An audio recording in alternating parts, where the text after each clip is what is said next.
Merci Madame la maire, mes chers collègues. Derrière des slogans très séduisants et des promesses d'inclusion, votre plan local de mobilité poursuit la vision idéologique et déséquilibrée des mobilités à Paris que vous conduisez depuis le début de cette mandature.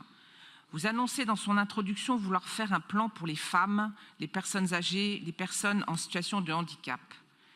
Je suis toujours très mal à l'aise d'ailleurs sur ce genre d'annonce par catégorie où pointe déjà une légère condescendance. Et de surcroît, contrairement à ce que vous prétendez, ils sont les grands oubliés d'une stratégie qui fait la part belle au vélo sans penser le partage harmonieux de l'espace public. Une étude de l'Institut Paris Région montre que les Parisiens utilisant le vélo pour se déplacer sont à 70% des hommes, jeunes, valides et majoritairement des CSP+. Une autre contradiction flagrante de votre plan est de prétendre lutter contre l'exclusion alors que vos aménagements ont ralenti les bus, seul mode de transport 100% accessible à une vitesse moyenne de 8 km/h, voire 5 km/h rue de Rivoli. Votre plan, dès lors, ignore les attentes d'une majorité de Parisiens qui veulent simplement pouvoir circuler librement, en sécurité et dans un cadre apaisé. Votre objectif de tolérance zéro en matière de sécurité routière est louable, mais il ne peut se faire sans une montée en puissance de la police municipale. Nous ne cessons de vous demander d'augmenter les recrutements. À ce jour, la police municipale compte un peu plus de 2000 agents, loin des 5000 promis au moment de sa création. Ce plan devrait être aussi l'outil d'une vision claire et pragmatique pour Paris, mais l'automobile continue d'être votre obsession. Ainsi, 60 000 places de stationnement seront supprimées dans la continuité de ce que vous avez fait autour des places réaménagées.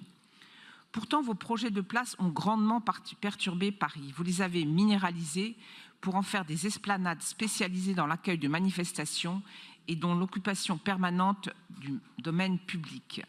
Les places sont devenues des lieux d'engorgement, de congestion et de pollution plutôt que des lieux de patrimoine ou de distribution des mobilités.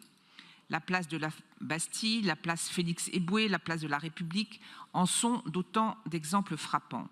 Vous vous obstinez dans des projets dont la Chambre régionale des comptes a pointé les défaillances, le manque de vision globale et le manque de cohérence quant à la circulation automobile.